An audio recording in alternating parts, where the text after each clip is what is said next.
Alors bonjour, c'est Madame Hamida Ketab, je suis secrétaire générale de l'association Al-Amal du CPMC. Al-Amal, c'est une association qui a été créée en 1994, plus de 29 ans, au service des patients atteints de cancer. Je m'appelle Zahir Abdelhakim, je suis enseignant à l'université de Constantine, j'ai 43 ans, marié, père d'un enfant atteint de paralysie cérébrale. Actuellement, je suis le président de l'association APIMC de Constantine, l'association des parents d'enfants atteints de paralysie cérébrale. Salam alaikum, bonjour à tous. Donc voilà un petit aperçu sur notre association appelée Al-Hayat, de dépistage du cancer du sein et du col de l'utérus de la femme. Voilà, donc je suis le professeur Bakhtar Hamdi Cherif.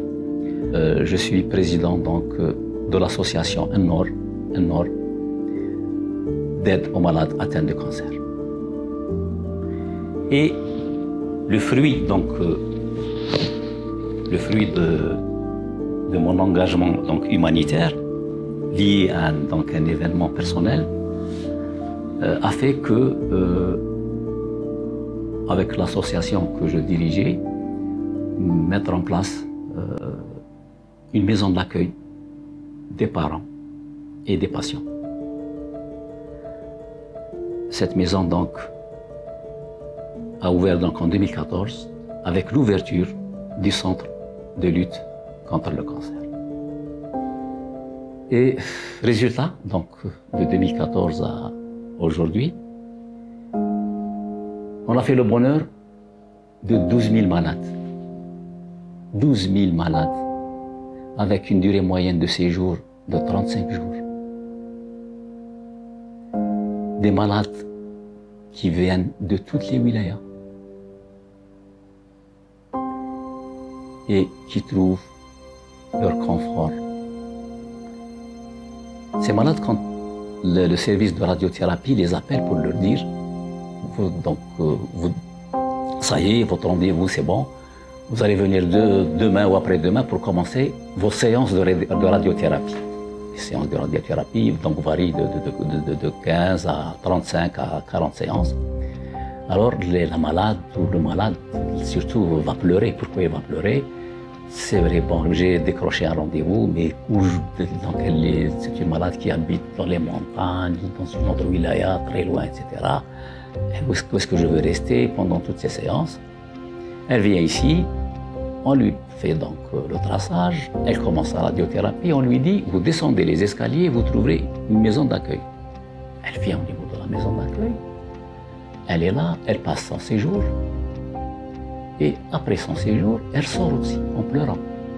En pleurant pourquoi? Parce qu'au niveau de cette maison, elle a trouvé donc le confort, elle a trouvé donc cet environnement affectif, cet environnement familial, cet aspect social, parce que sur le plan social, on les aide beaucoup, et elle sort aussi en pleurant.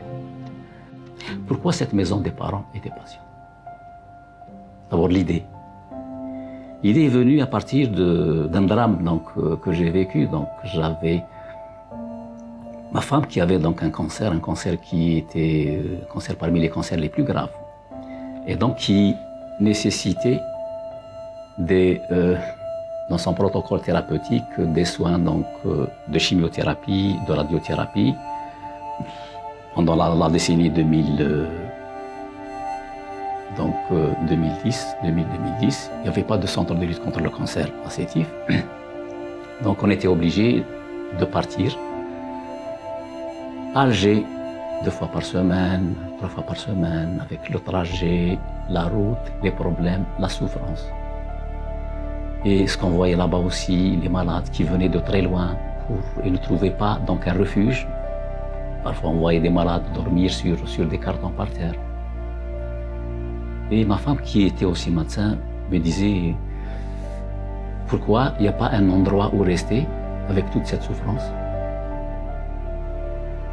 Et c'était là qu'est partie l'idée que, après le décès de ma femme, Et surtout, après ça, ce qui m'a donné cette motivation pour mettre en place cette maison de lutte contre, cette maison d'accueil des patients. Alors je me suis dit, il faut que je fonce. Et j'ai foncé, donc j'ai créé une association, l'association Amour. On avait ouvert aussi cette maison d'accueil des parents et des patients. Et que j'ai appelé Dar Sabr Jamila, parce que Jamila c'était le prénom de ma femme, Allah. Le projet récent, c'est les projets de l'année 2022. C'est les 2 projets avec le laboratoire Ipsen qui nous ont aidés, et dans le cadre d'un sponsoring, un à développer le projet d'éducation thérapeutique des malades qui séjournent dans la maison d'accueil. Un deuxième projet aussi avec toujours Ipsen, c'était de réalisation de prothèses mammaires externes. À partir du moment, et là donc, à partir du moment où on leur place ces prothèses mammaires, la femme devient femme. La femme rentre chez elle en tant que femme. Son but, son objectif principal est de diminuer le taux de mortalité par cette maladie, classée comme première cause de la mortalité chez la femme à l'échelle mondiale et en Algérie. Donc c'est pour cette raison que notre association, formée d'un groupe de médecins et de sages-femmes, a tracé un programme riche et élargi dans ce sens. En organisant bien sûr des campagnes de dépistage, de sensibilisation touchant toute la wilaya de Béchar avec ses environs et beaucoup plus les Andambres. Aussi, notre association travaille sur toute l'année en organisant des formations destinées au personnel médical et paramédical pour les former en matière de dépistage et de cancer de la femme sein et col, ou bien l'accompagnement des femmes atteintes de cancer après la phase de traitement ou durant la phase de traitement et après l'ablation. Donc, la femme souffre de troubles psychologiques. Donc, on a pensé à créer un centre de bien-être de la femme atteinte de cancer. Ce centre, il y a où la femme bénéficie on a 3 salles en tout cas dans notre centre. Une salle de thérapie de groupe où la femme bénéficie des séances de psychothérapie avec des psychologues. Une salle de Coran où les femmes apprennent le Coran Karim. Une grande salle de sport. Une salle d'esthétique pour les soins naturels, les soins de peau et de la couleur chevelue. Aussi, on a une rencontre mensuelle. Cette rencontre, elle est adorable, elle est aimée par les malades. C'est une rencontre entre radiothérapeutes, oncologues, sociologues, psychologues et malades atteints de cancer pour prendre un thé ensemble et discuter en général, d'une façon générale. Donc, concernant les statistiques de l'association, on a pu, durant notre travail 2016 jusqu'à présent, on a pu consulter plus de 5000 femmes, plus de l'âge de 40 ans. On a pu dépister 49 cas de cancer du sein à un stade précoce. Et c'est ça le but de l'association, c'est de dépister ces cancers à un stade précoce pour pouvoir conserver le sein de la femme.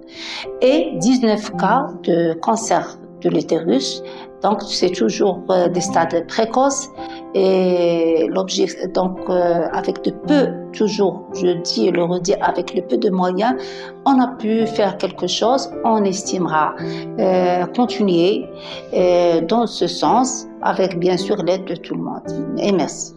Tous ces programmes, tous ces projets ne peuvent être réalisés que par les dons et les aides des labos en général. Donc c'est une occasion de remercier les labos qui ont toujours aidé l'association. On leur dit merci beaucoup. Tout au début, l'association Al-Amal s'est focalisée sur tout ce qui est aide sociale, orientation, la prise des rendez-vous pour les patients. Mais après, nous avons changé de stratégie et nous avons même changé de vision et d'objectif. Exactement en 2008, on s'est focalisé plutôt sur tout ce qui est sensibilisation, information, réellement la lutte contre le cancer pour changer un peu la réalité du cancer dans notre pays. On était là à attendre les patients arrivés au CPMC à des stades avancés. Alors c'est pour cela qu'on a décidé justement de changer cette réalité et d'aller en avant pour promouvoir la prévention, pour parler de l'intérêt du diagnostic précoce et pour inculquer cette culture sanitaire chez notre population. Et bien sûr, nous avons commencé par les cancers les plus répandus en Algérie, à savoir le cancer du sein chez la femme. C'est le premier cancer qui touche malheureusement la femme chez nous en Algérie. Plus de 15 000 nouveaux cas et malheureusement plus de 4 200 nouveaux cas par an qui décèdent. Pratiquement, c'est la moyenne de 13 femmes qui décèdent par jour d'un cancer du sein. C'est pour cela d'ailleurs nous avons commencé par le cancer du sein, par l'information, la sensibilisation, pour donner des informations et corriger d'autres justement. C'est pour pouvoir justement avancer et lutter contre cette pathologie.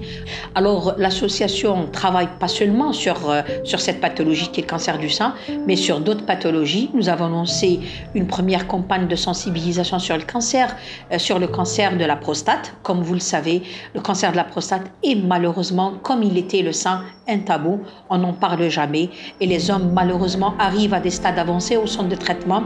D'ailleurs, les 2/3 des patients arrivent à des stades avancés, alors que le cancer de la prostate, c'est un des cancers qu'on peut éviter par excellence, là où il y a un dépistage et on peut le prévenir.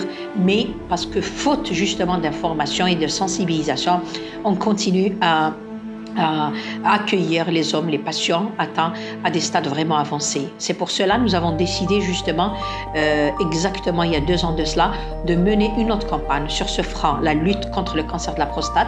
Nous avons commencé par la sensibilisation, sensibiliser l'homme par rapport à cet intérêt, le diagnostic précoce, les signes d'alarme, les facteurs protecteurs, les facteurs de risque, comment se fait le dépistage, à partir de quel âge, en fait, tous les renseignements nécessaires. Et l'année passée, nous avons pu faire une première opération pilote. Justement, c'était au niveau de la wilaya de Gardaïa et c'était aussi en collaboration avec notre partenaire, les laboratoires Ipsen, justement pour voir un peu l'adhésion des hommes. On voulait savoir comment ils vont prendre la chose. Est-ce qu'ils vont venir? Est-ce qu'ils vont ils vont accepter de se faire dépister? Est-ce qu'ils savent réellement de quoi il s'agit? Et puis voir un peu l'adhésion, les points forts, les points faibles, comment pouvoir justement mettre un programme national pour pouvoir généraliser après le dépistage du cancer de la prostate.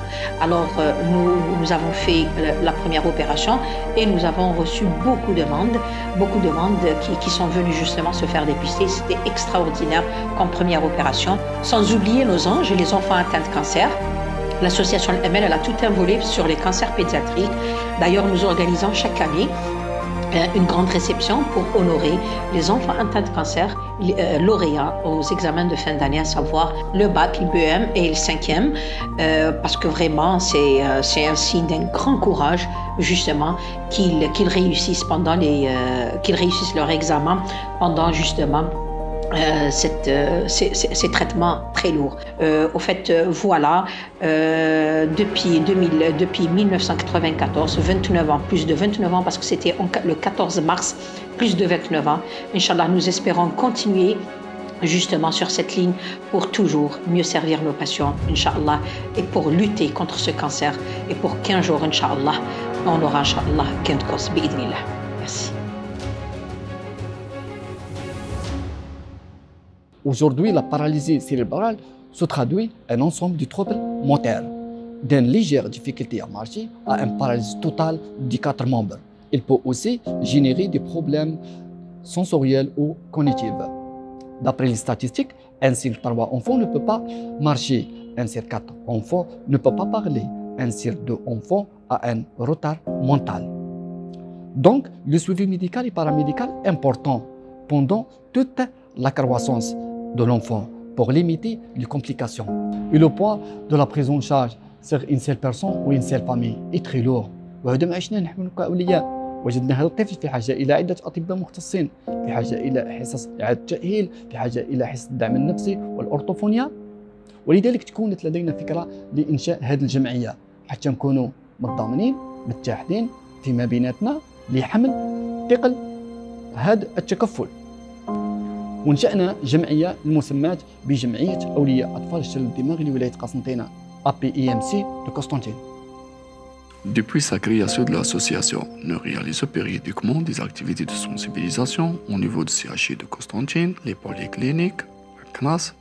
Parmi les objectifs principaux de l'association, on peut citer aider les enfants atteints de paralysie cérébrale ainsi que leurs familles, travailler pour créer ou ouvrir des centres spécialisés, sensibiliser à cette pathologie, organiser des journées scientifiques et de sensibilisation.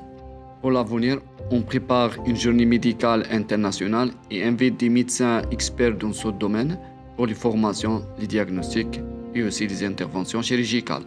Je profite de cette occasion pour remercier le laboratoire Ipsen. Merci de votre attention.